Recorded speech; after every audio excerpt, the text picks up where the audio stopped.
Tu vas prendre ta Bible. Vous savez,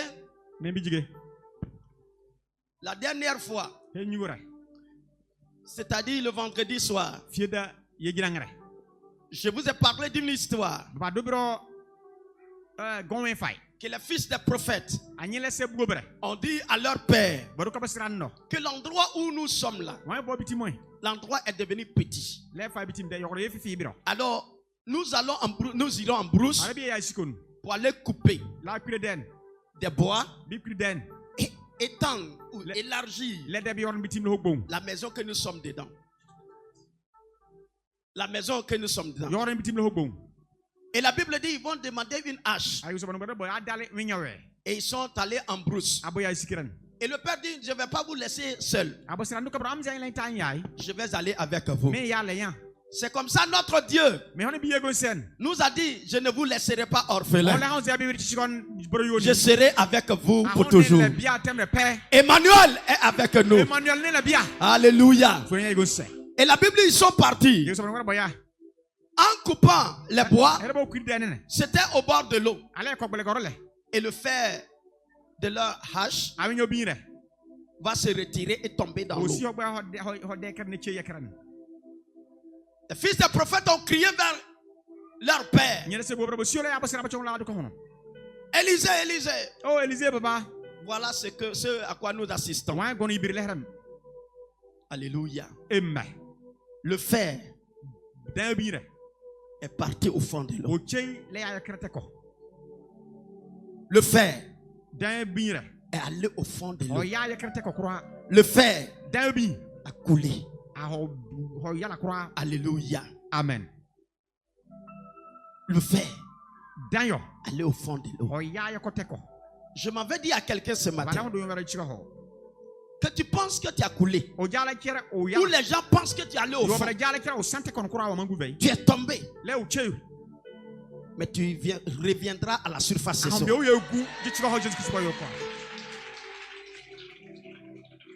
Parce qu'un fer qui allait au fin fond de l'eau, comment tu peux voir?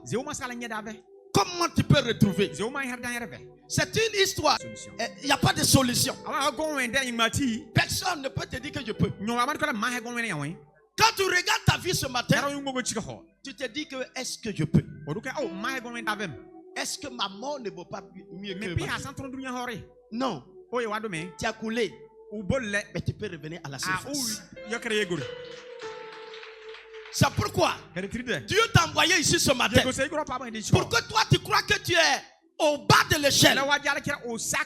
Cette semaine, Dieu nous a promis des témoignages, de sorte que ce que tu n'as jamais espéré, du fin fond de la pauvreté, que tu reviennes à la surface maintenant.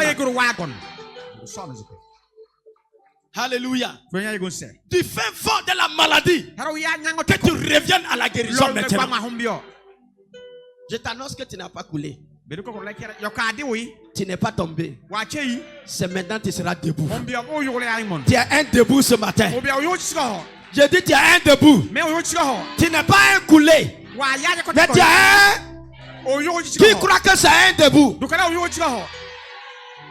Frère, l'école que tu n'as pas fait là ne peut pas t'empêcher d'être debout. Tes parents qui sont morts là, ça ne peut pas t'empêcher d'être debout. L'argent que tu n'as pas aujourd'hui là, ça ne peut pas t'empêcher d'être debout. Si tu contactes Jésus, si tu te connectes à Jésus, son onction va te lever.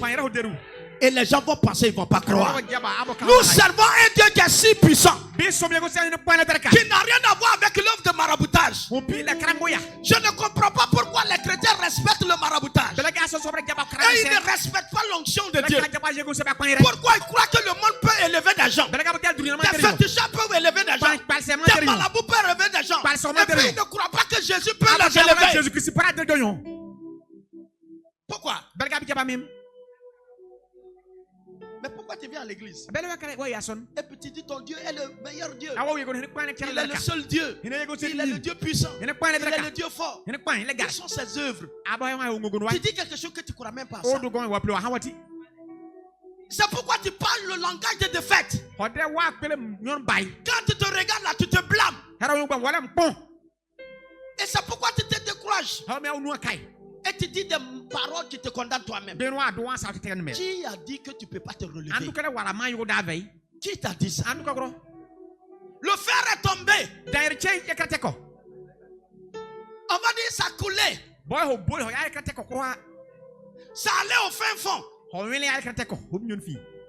C'est tombé totalement. C'est gâté.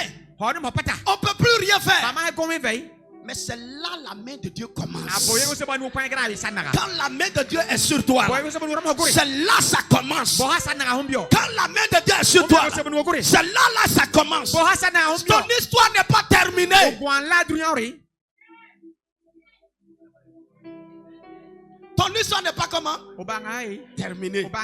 Qui croit en ça? Qui croit en ça? Prends courage ce matin. Et tu verras qu'il y a un Dieu qui existe. Je ne suis pas venu dire ce que tu penses. Asseyons-nous. Vous me connaissez. Je ne parle pas pour plaire à quelqu'un. Si tu me vois parler, c'est que Dieu m'a dit de dire. Alléluia. Le thème de ce matin, c'est Dieu n'a pas encore fini avec toi. Dieu n'a pas encore fini avec toi. Beaucoup sont découragés.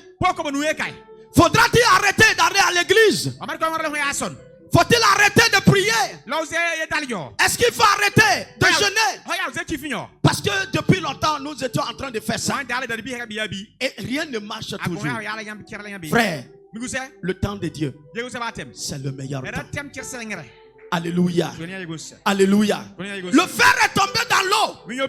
C'est noyé, c'est détruit. Mais Élisée dit,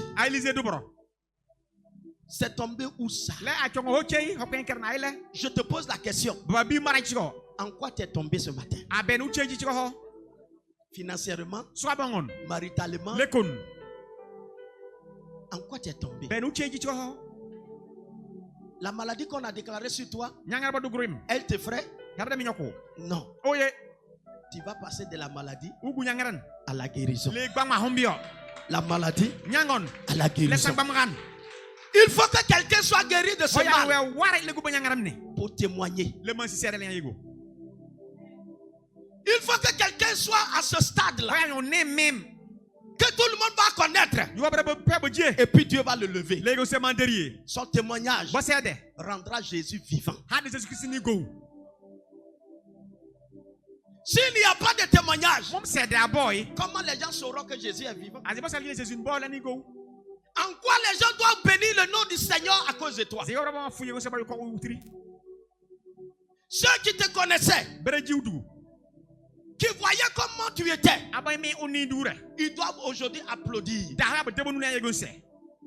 Il y a une sœur qui a dit, qui nous a dit, elle m'a dit que je croyais au Seigneur.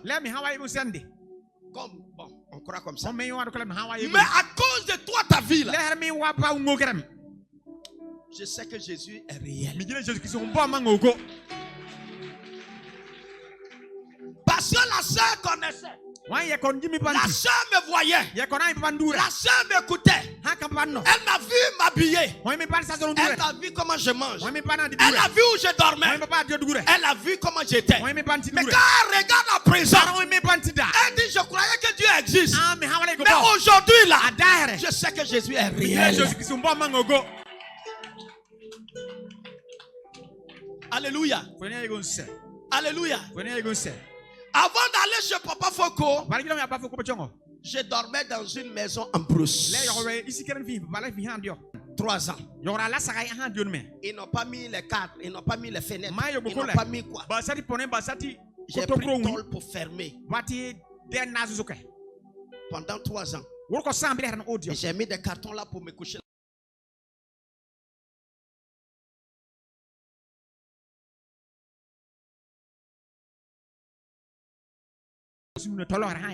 Alléluia.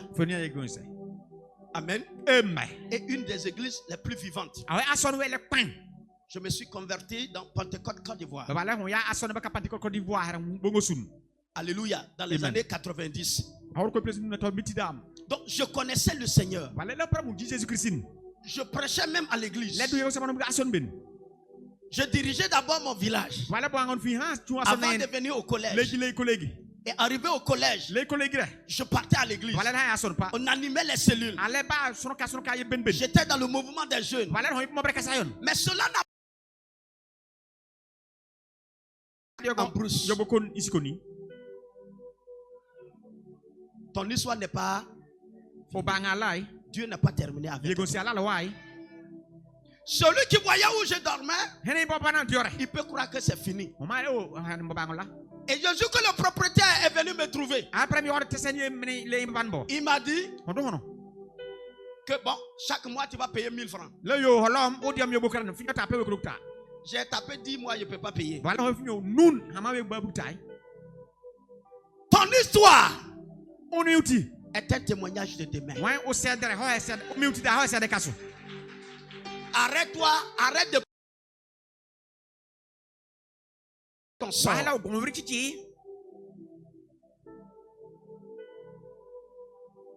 Arrête-toi. Arrête certaines choses. Arrête certaines paroles. C'est l'école de Dieu.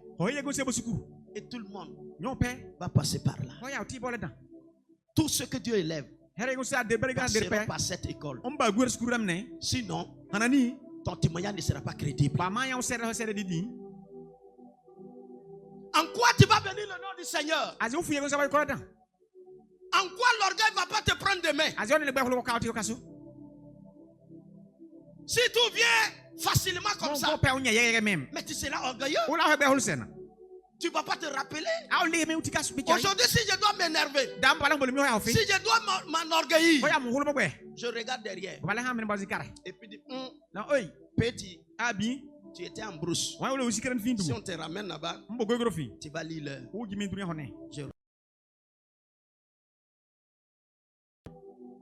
Si tu n'as pas de témoignage, tu ne pourras pas aller jusqu'au bout.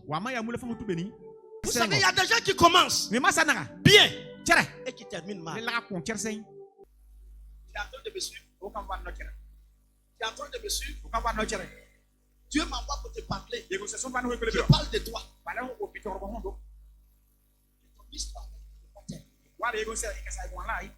Quel que soit le niveau que tu as fait, quelle que soit la situation que tu vis maintenant,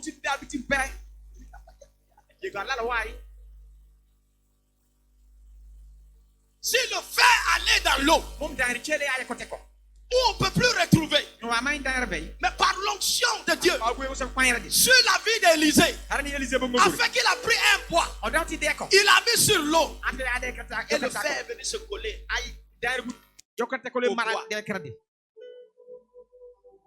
C'est que l'onction qui est sur ma vie ce matin te fera sortir de la vallée et tu seras sur la montagne.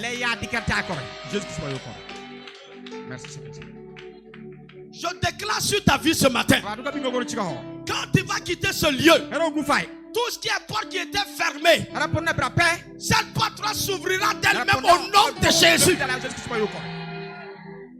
Des gens qui t'auraient oublié, ceux à qui tu as aidé même aujourd'hui là, ils se sont transformés en des ennemis. Aujourd'hui là même, ils regretteront et ils courront derrière toi à partir de ce matin au nom de Jésus. Amen.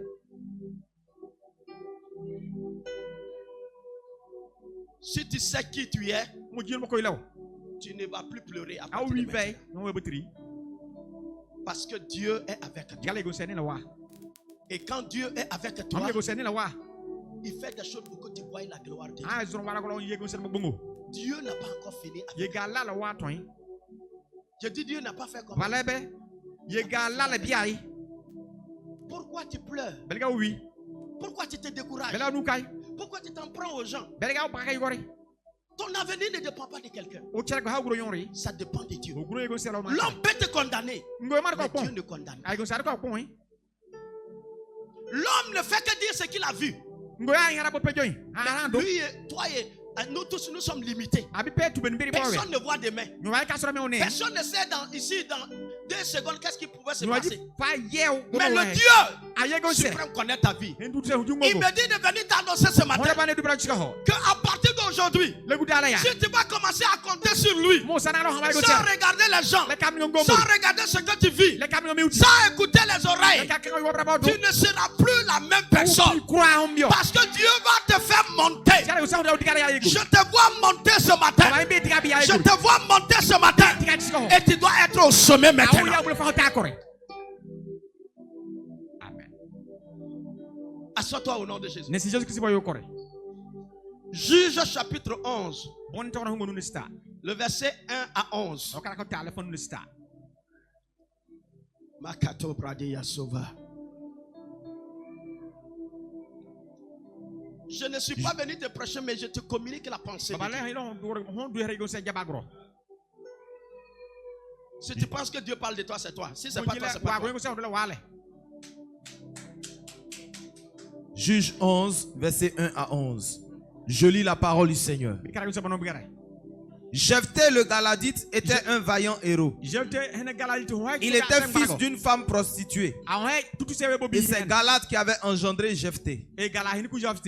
La femme de Galad lui enfanta des fils qui, devenus grands, chassaient Jephthé et lui dirent: tu n'hériteras pas dans la maison de notre père, car tu es fils d'une autre femme. Et Jephthé s'enfuit loin de ses frères et il habita dans le pays de Tob. Des gens de rien se rassemblaient auprès de Jephthé et ils faisaient avec lui des excursions. Quelque temps après, les fils d'Ammon firent la guerre à Israël. Et comme les fils d'Ammon faisaient la guerre à Israël, les anciens de Galad allaient chercher Jephthé au pays de Tob. Il dit à Jephthé: viens, tu seras notre chef et nous combattrons les fils d'Ammon. Jephthé répondit aux anciens de Galad: n'avez-vous pas eu de la haine pour moi? Et ne m'avez-vous pas chassé de la maison de mon père? Pourquoi venez-vous à moi maintenant que vous êtes dans la détresse? Les anciens de Galad disent à Jephthé: nous revenons à toi maintenant afin que tu marches avec nous, que tu combattes les fils d'Ammon et que tu sois notre chef, celui de tous les habitants de Galad. Jephthé répondit aux anciens de Galad: si vous me ramenez pour combattre les fils d'Ammon et que l'Éternel les livre devant moi, je serai votre chef. Les anciens de Galad disent à Jephthé: que l'Éternel nous entende et qu'il juge si nous ne faisons pas ce que tu dis. Verset 11. Et Jephthé partit avec les anciens de Galad. Le peuple le mit à sa tête et l'établit comme chef. Et Jephthé répéta devant l'Éternel à Mitzpah toutes les paroles qu'il avait prononcées. Parole du Seigneur. Amen. Veuillez vous asseoir au nom de Jésus. Peut-être que tu n'as pas compris. L'histoire est que il y a un monsieur du nom de Jephthé. Un héros. Un héros. Amen. Amen. Et la Bible dit, un matin, la jalousie de la maison de son père, les jaloux de la maison de son père, ils vont se lever pour dire: Jephthé, toi tu penses que tu vas régner ici? Tu ne peux pas nous commander. Ta maman là, elle est prostituée. Elle n'a pas été mariée légalement. Donc toi comme ça là, tu ne peux pas hériter ici. Tu ferais mieux de te chercher. Et ils ont chassé Jephthé. Jephthé allait dans le pays de Tob, où il allait rester avec des pauvres gens. Des gens qui n'ont pas de valeur. Il allait rester là-bas. Et au bout d'un certain temps, il y a les fils d'Ammon. Ils se sont levés pour livrer la guerre contre eux. Ils ont cherché un héros qui pouvait vraiment faire cette guerre. On ne trouvait pas. Mais les gens savaient, certes, que Jephthé est un enfant adultérin. Et que de surcroît sa maman même est prostituée. Mais cette guerre-là, sans Jephthé, il n'y a pas quelqu'un parmi nous qui peut libérer cette guerre. Ils se sont assis, les anciens de leur pays et de leur famille. Ils ont dit, bon, nous avons fait une erreur en le faisant partir. Mais si nous savons que cet homme-là, c'est par lui que nous tous nous pouvons survivre, à quoi bon de rester derrière notre orgueil, de dire que notre mère est légitime et nous sommes les préférés, et puis nous allons mourir. Maison pour laquelle nous voulons bénéficier là. Si nous sommes morts, peut-être comme c'est ce Jephthé là qui va venir les prendre. Les animaux comme notre père a là, peut-être que c'est lui qui viendra les prendre. Si nous croyons que lui, c'est un vaillant et qu'il peut nous aider, nous voulons entre lui qui est l'enfant de notre père, même si sa maman est prostituée, mais c'est notre père qui est allé avec sa mère. Entre lui et nos ennemis qui vont venir s'accaparer de tout et nous laisser dans l'esclavage, nous tuer là. On veut quoi? Les gens se sont assis et ils ont dit, si tel est le cas, allons-y là-bas, au pays de Tob où il est. Nous irons le chercher et voici ce que nous allons lui dire, que nous sommes venus te chercher. Voilà ce que les fils d'Ammon sont en train de nous faire. Et nous voulons que tu nous conduises au combat. Et si tu acceptes cela, alors nous allons te prendre pour chef. Alléluia. Amen. Il devait être chef de famille. C'est sa famille-là qui a dit que toi tu es un enfant du terrain. Mais cette fois-ci, on dit si tu viens là, tu seras le chef de tout le village. Frère,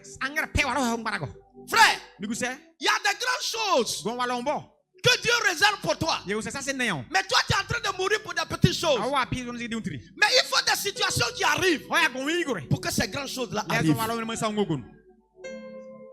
Il y a des situations, si ça ne vient pas, tu ne vas jamais tomber dans les grandes choses. C'est pourquoi, quel que soit ce que tu vis, il faut voir la main de Dieu derrière. Je n'ai pas dit de dire c'est Dieu qui a fait. Mais il faut savoir que Dieu est avec toi. Si malgré que tu connais Dieu, cette situation t'arrive, ne plaît pas. Jésus est au courant de cette situation. Si les gens t'assaillent, les gens t'attaquent, les gens te vilipendent, ne plaît pas. Jésus est au courant de cette situation. Il savait que tu allais passer par là. Et ce n'est pas une fin en soi. Ils sont partis le prendre. Il dit, mais moi, ma maman est prostituée. Et vous m'avez chassé. Maintenant, vous venez me chercher. Je crois qu'il faut laisser tout ça. Faut laisser ça. C'est nous qui avons fait. Maintenant, tu es notre frère. Tu es notre frère. Tu es l'enfant de papa. Viens, on va faire les choses. Et puis après, tu vas régner sur nous. Et Jephthé dit, ok. Si je vais et que je remporte la bataille, alors je serai établi. La Bible dit, il est allé s'appuyant sur le Seigneur. Il va aller à la guerre. Il va remporter la guerre. Il revient, on l'établit comme un chef. Comme un chef. Dieu n'a pas fini avec toi. Ils l'ont chassé. Il allait rester dans un pays quelque part avec des gens sans valeur, avec des gens qui n'ont pas de moyens. Mais Jephthé n'a pas abandonné Dieu. Malgré qu'il allait quelque part, malgré qu'il allait en exil, malgré qu'il était quelque part où il n'avait pas certaines choses, Jephthé n'a pas abandonné Dieu. Il n'a pas baissé les bras. Il respectait la parole de Dieu. Il honorait Dieu. Il croyait toujours en Dieu. Et Dieu l'a élevé au moment opportun.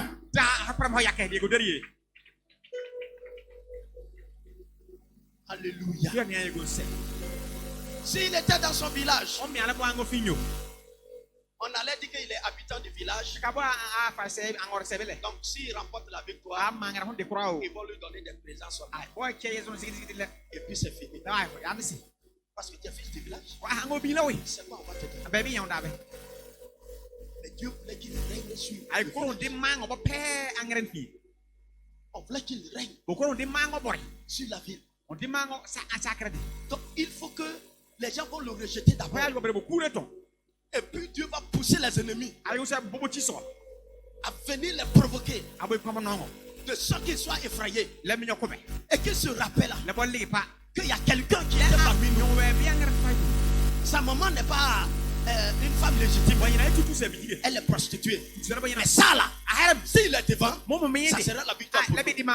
Et s'il remporte la victoire, comment ne pas prendre un tel gars pour nous diriger? Allons-y le chercher. Des gens viendront te chercher à partir d'aujourd'hui. Alléluia. Même un travail que tu crois perdre, les gens viendront te chercher et ils vont multiplier ton salaire.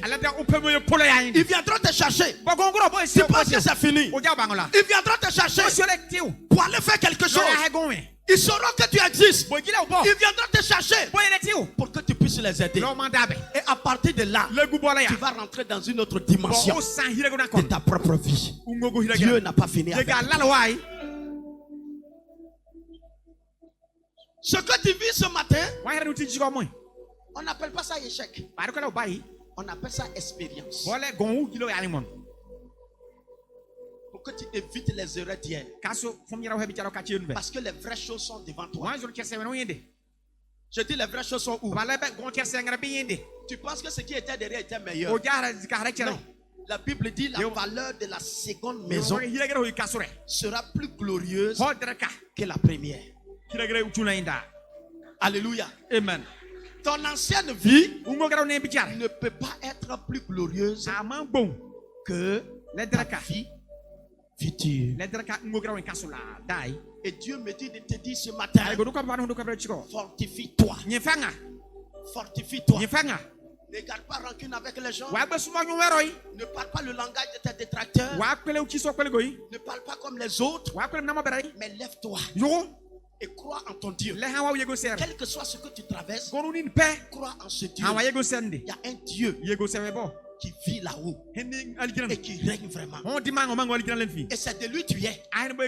Et lui, il t'a prédestiné à faire des grandes choses. Et il ne veut pas que tu sois dans les choses minimes. C'est pourquoi où tu es là, tu ne sais pas que Dieu t'aime. Jephthé pouvait dire Dieu ne m'aime pas. Comment il permet que je vienne au monde et qu'aujourd'hui on me chasse et que je ne dois pas hériter de mon père? Je suis dans la maison de mon père. Mais pourquoi je ne dois pas hériter? Asseyez-vous. Et encore on me chasse. Ne sois pas triste quand ceux qui sont autour de toi t'abandonnent. Ne sois pas triste si tes frères, tes soeurs, sur qui tu devais t'appuyer, si t'abandonnent. Ne pleure pas. Ne sois pas triste si des gens qui t'appuyaient, si ces hommes-là t'abandonnent, ne pleure pas. Jésus-Christ est avec toi. Il est avec toi. Ces mêmes personnes qui t'ont rejeté, ils viendront te chercher. Ils viendront te chercher. Ils reconnaîtront qu'il n'y a pas quelqu'un qui est comme toi. Ils reconnaîtront que c'était une erreur de te quitter. Ils reconnaîtront que c'était une erreur de te chasser.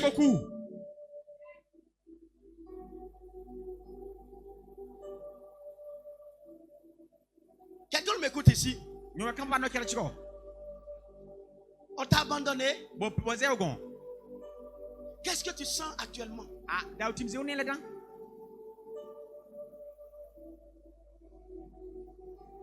Qu'est-ce que tu sens?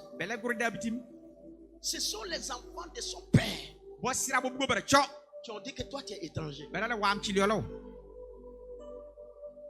Les enfants de son père ont dit que tu es étranger. C'est pas ceux de dehors. C'est ça qui fait mal. En même temps, c'est là où on fabrique aussi les grands. Si ça fait pas mal, il n'aura pas une élévation de l'air. C'est pourquoi pour que tu passes par cette école, on passe pas loin. On passera par quelqu'un qui ne devait pas le faire. On passera par quelqu'un qui ne devait pas le dire. C'est par cette personne qu'ils vont passer pour le faire. Mais dans cette situation, Dieu te regarde. Si tu comptes sur l'homme ou bien tu comptes sur Dieu. Ils l'ont chassé. Mais lui, il n'a pas abandonné Dieu. Et c'est Dieu qui élève. L'élévation ne vient ni de l'Orient ni de l'Occident. Dieu est celui qui élève. C'est celui qui peut rabaisser. Si Dieu veut te lever, il ne va pas demander la permission à quelqu'un. Il ne va pas demander de quelle famille tu es issu. Il ne va pas demander tout ça.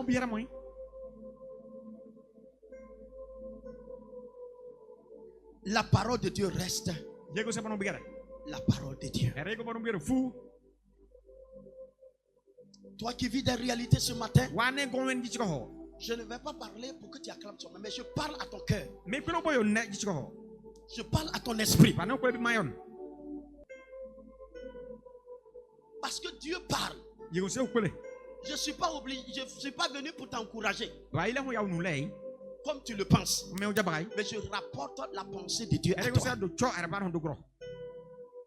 Ne prends pas un chemin mauvais. Jephthé allait au pays de Tob. Et là-bas, il était avec des gens qui n'ont pas les moyens. Mais Jephthé n'a pas commencé à faire du banditisme. Ne te vends pas aux garçons. Parce que tu n'as personne pour s'occuper de toi. Ne prends pas de la drogue. Parce que tu n'as personne. Non, il ne faut pas les suivre. Des gens qui n'ont pas de vision. Suis les bonnes personnes. Même s'ils n'ont pas l'argent et qu'ils ont une vision, suis-les. La vision élève des mains.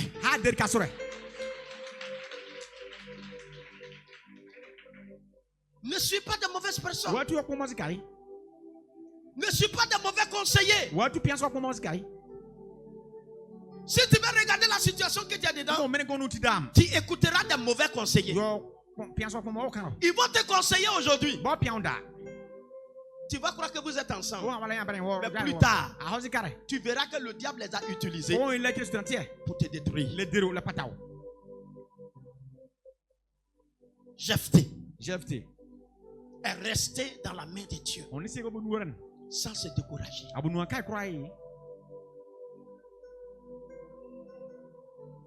Il est resté chrétien. Il est resté avec la parole de Dieu. Rien beaucoup de chrétiens aujourd'hui. Il suffit d'être un peu dessus de quelque chose. C'est divin, il va commencer à boire.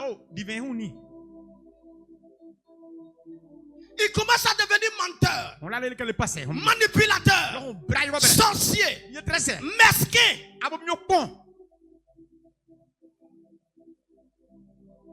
Il ne parle plus pour Dieu, mais il devient destructeur.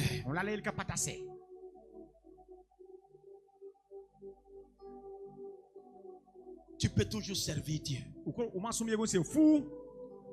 Tu peux toujours rester dans la vérité. Malgré tes douleurs. Tu peux toujours rester légal. Tu peux toujours rester dans la fidélité. C'est Dieu qui élève. On peut ne pas te comprendre aujourd'hui, mais demain, on ira te chercher.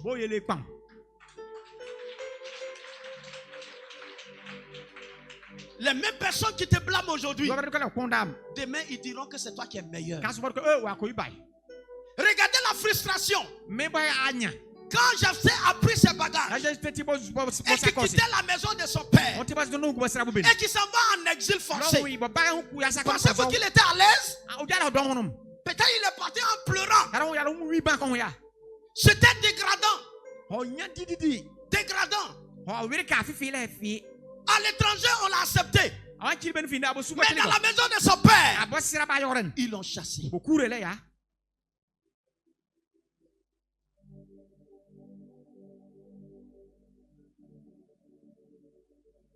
C'est pourquoi la Bible dit l'homme aura pour ennemi les gens de sa propre maison. Les gens de sa propre maison. Ils se lèveront contre toi. Mais ce n'est pas Dieu qui se lève contre toi. Il se peut qu'ils se lèvent contre toi pour que demain tu sois leur chef. Même s'ils semblent avoir tout pris, ce n'est pas terminé. Ce n'est pas terminé. Alléluia.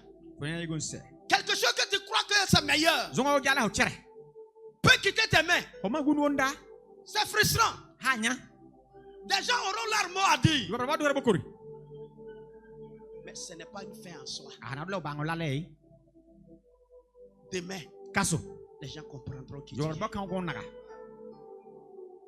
Ça peut quitter tes mains. C'est toi qui crois que c'est meilleur. Hein? Il y a des choses à venir. Si ça vient actuellement, hein? Tu ne vas pas regretter. Alléluia.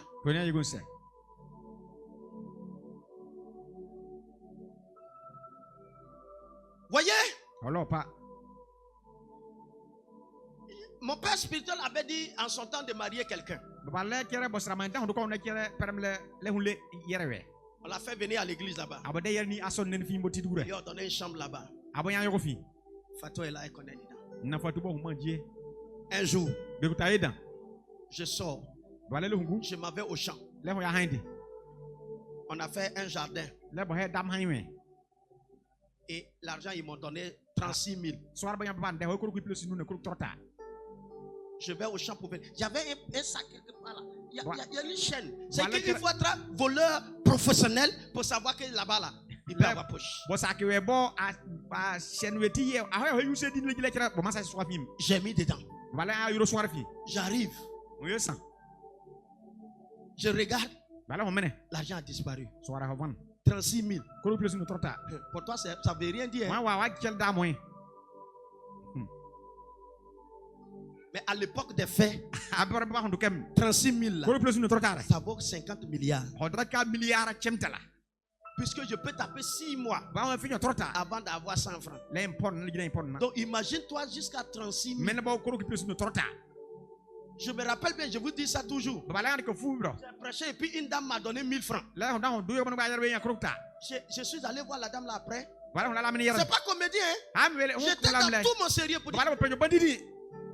C'est pour moi, tout c'est pour moi. Puisque moi je recevais les 100 francs, 100 francs.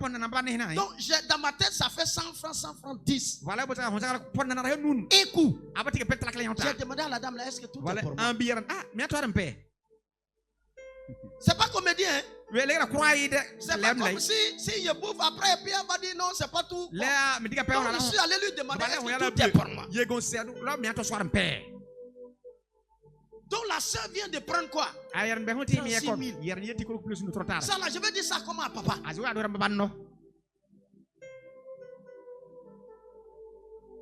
Je ne pouvais pas dire. Je ne sais pas comment faire. Mais d'un moment à un autre, le vieux peut me demander l'argent. Ce que moi je n'aime pas qu'on doute de l'argent. Encore on doute de moi. Sur affaire d'argent. Non. Quand on croit qu'il a bouffé. Je n'aime pas ça. Je n'aime pas ça du tout. Alléluia. Amen. Et je suis allé voir la sœur Dorcas, anciennement appelée Fatou. Elle est là, hein, elle est là. Lève-toi, ils vont te voir. Voilà. Amen.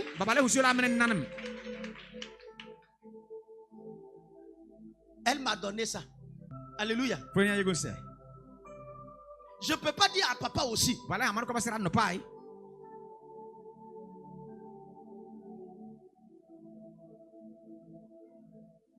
Parce que la chose aussi, la fille, elle est la sœur de maman pasteur. Donc si je dis, qu'est-ce qui pouvait se passer? Comment? Comment ça va se passer? Je ne veux pas qu'il y ait des discussions à cause de moi quelque part. Alléluia. Amen. C'était difficile. Hein? Oui, gars. Un jour, elle m'a demandé 1500. Chose que je n'ai pas trouvé. J'étais avec mon ami pasteur là, qui est un truc. Et puis la fille m'a cravaté.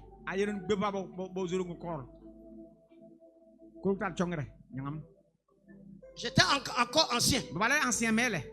Elle m'a cravaté. Attrapé mes trucs. Bon. Si tu dis tu vas faire avec force, on va dire que peut-être c'est ta copine. Et puis ton nom va aller partout. Je la regarde. Mon ami l'a dit, oh pardon, faut pas faire ça. Quand il dit ça la même, c'est ça.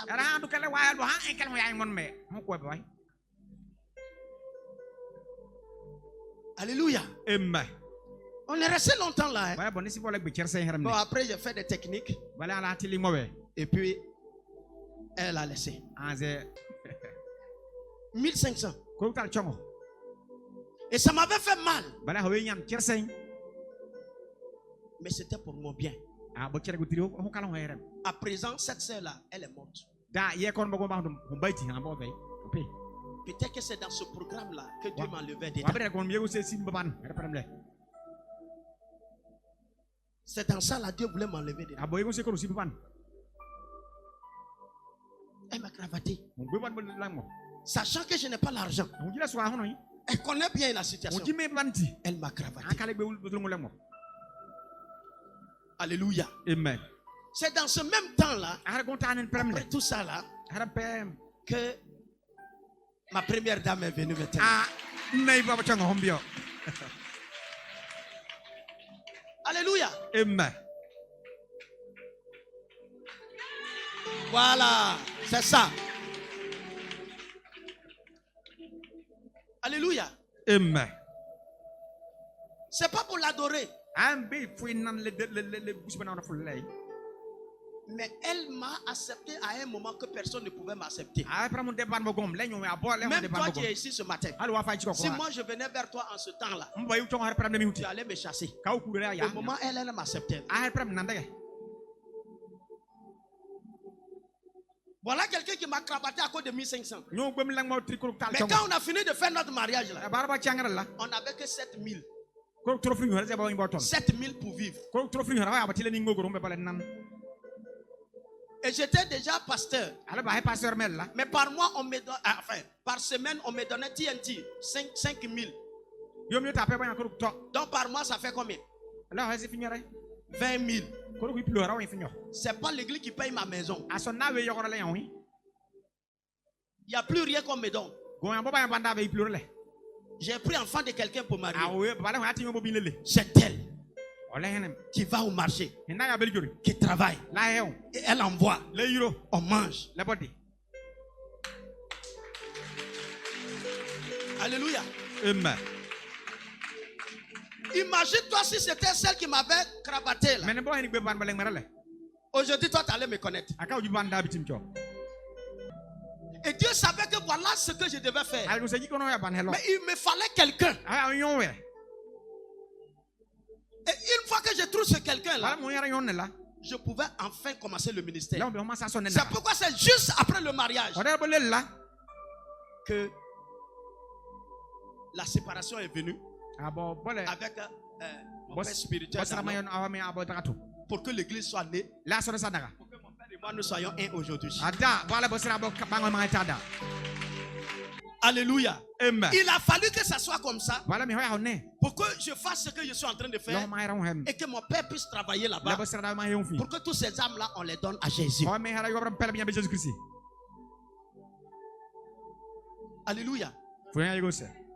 Mais la dernière chose qu'il fallait attendre pour que ce ministère commence, c'était mon mariage. Il y a certaines personnes, si vous ne vous mariez pas, il y a certaines choses qui ne vont jamais commencer dans vos vies. C'est pourquoi il faut prier pour courager ta femme. Si tu réussis ton mariage, là, des bonnes choses vont commencer.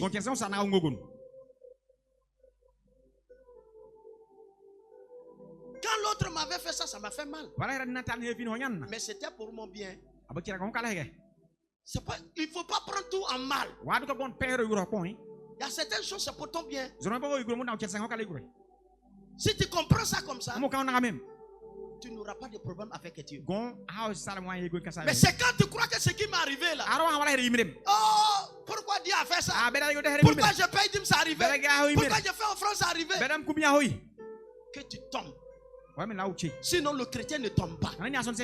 Quel que soit ce qui va t'arriver là, tu ne vas jamais tomber. Les épreuves vont venir, mais ça vient pour forger ton caractère. Ça te donne le désir de chercher encore Dieu. Ça te donne la force de chercher uniquement Dieu, de t'appuyer uniquement que sur Dieu. Quand tu vas commencer à ne plus compter sur les hommes et compter sur Dieu, c'est là que tu auras ta vraie valeur. C'est là que tu auras qui tu suis. S'il y a quelqu'un sur qui tu comptes encore, Dieu ne viendra pas. C'est pourquoi c'est dans la difficulté que Dieu élève les gens.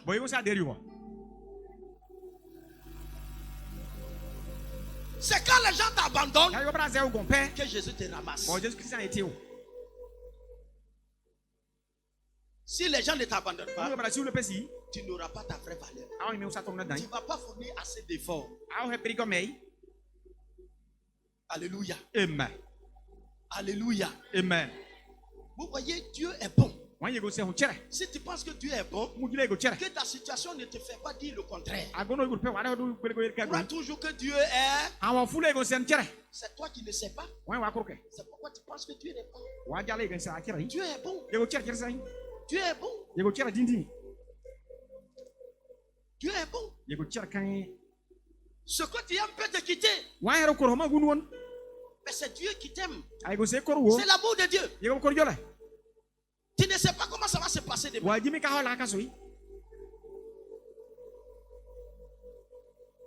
Tu ne sais pas comment la personne sera demain.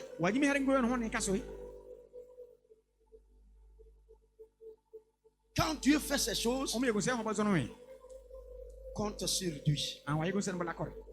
Il va t'envoyer à un niveau auquel tu n'as jamais espéré.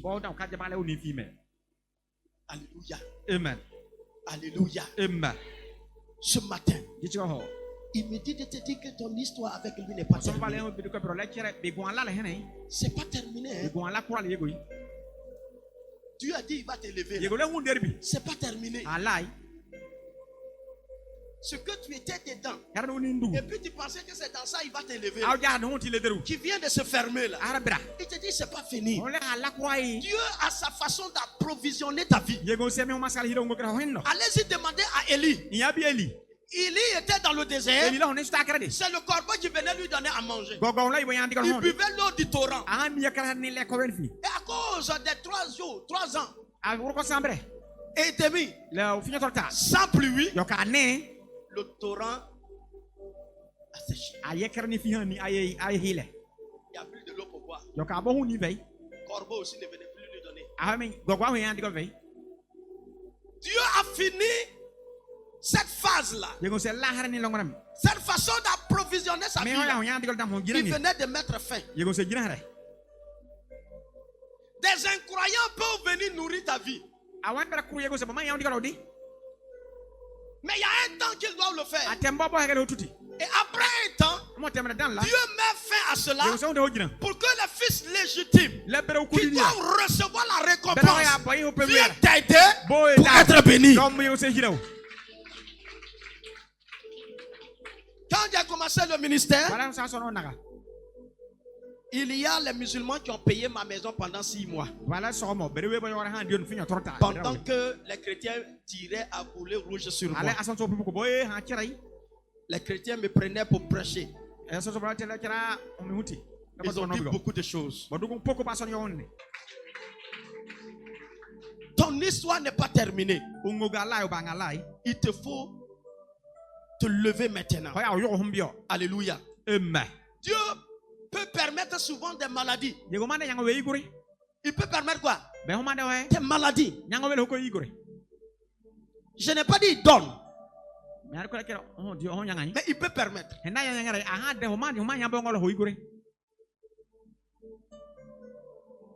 Mais ça ne vient pas pour te détruire. Satan donne. Mais Dieu est au courant.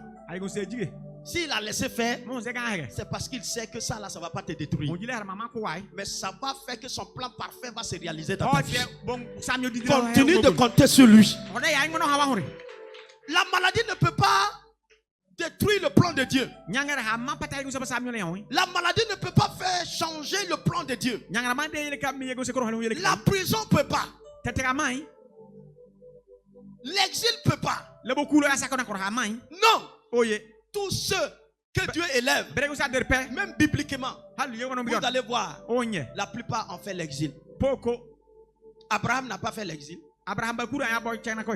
Il n'est pas parti ailleurs. Joseph. Daniel. Esther.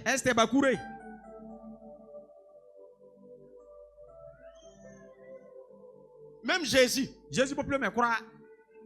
C'est pas en Égypte qu'ils sont venus le cacher. En Afrique ici. Il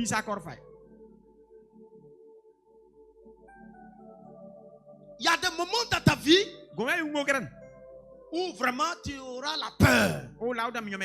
Parce que tu ne sauras pas de quoi sera fait demain. Assieds-toi. Tu vas regarder, il n'y aura pas d'issue. Non. Ne baisse pas les bras. Jésus a vécu ça. Ils ont rejeté Jésus. Jusqu'à Jésus même a dit, Père, mon Père, pourquoi m'as-tu abandonné? Même son père l'a abandonné. Mais il n'a pas parlé contre son père.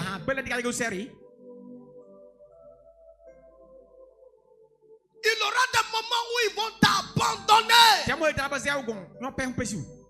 aura des moments sur les personnes sur lesquelles tu comptes vont te lâcher. Ils vont t'abandonner. Mais Jésus ne t'abandonnera pas. Dans le jardin de Gethsemane, Jésus va prendre 3 de ses disciples qui étaient des guerriers de prière face à ce qui allait venir. Il avait besoin de gens pour intercéder pour lui. Malheureusement, ils sont partis là. Ils sont devenus des dormeurs professionnels. Ils ne pouvaient pas rien faire. Ils dormaient seulement. 3 fois Jésus est venu. Et ils passaient leur temps à dormir. Frère, il y a des situations là, il faut que tu vives ça seul. Il y aura des moments que tu vas vivre seul. Personne ne pourra t'aider. Jusqu'à ce que le temps arrive. Personne ne viendra t'aider. Jusqu'à ce que le temps arrive. Même si tes parents ont les moyens, ils ne t'aideront pas. Tes amis vont te quitter. Pendant que tu traverses ça, où tu as plus besoin d'eux, c'est là qu'ils vont t'abandonner. Ne baisse pas. Ne baisse pas les bras. Il faut que ça soit ça. Pour que tu connaisses qui est l'homme. Il faut que ça soit ça. Pour que Dieu t'évalue. Il faut qu'on t'abandonne. Pour que tu voies comment l'homme est. Et qui est véritablement l'homme. Ça va arriver. Mais ce n'est pas la fin. Ce n'est pas la fin. Garde la foi. Compte sur Dieu. Prie plus. J'aime plus. Cherche plus la face de Dieu. Prosterne-toi devant le Seigneur. Et il interviendra. Et quand tu vas sortir de là, tu seras une autre personne. Que personne ne pourra. Ton histoire n'est pas terminée. Ton histoire n'est pas comment? Terminée. Pourquoi tu es découragé? Parce que tu as ton temps à toi. Et tu crois que le temps de Dieu c'est ton temps? Non. Ce n'est pas ton temps. Reste dans la volonté de Dieu. Prie toujours. Marche avec des hommes de foi. Chrétien. Marche avec des hommes de foi. Si tu veux arriver, marche avec des quoi?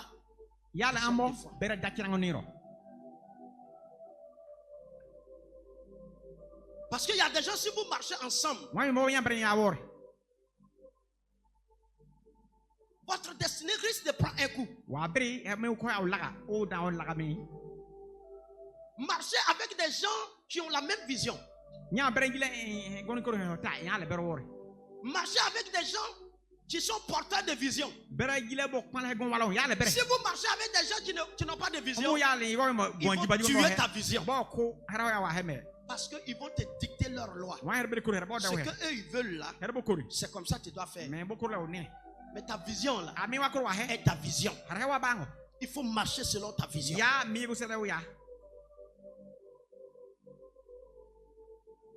Jephthé est redevenu chef.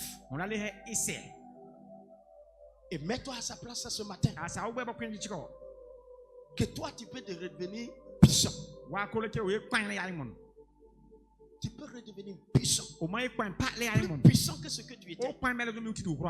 Même si ton travail est gâté, tu peux redevenir plus puissant que ce que tu étais. Tu peux devenir plus en forme que ce que tu étais. Seulement si tu comptes sur Dieu.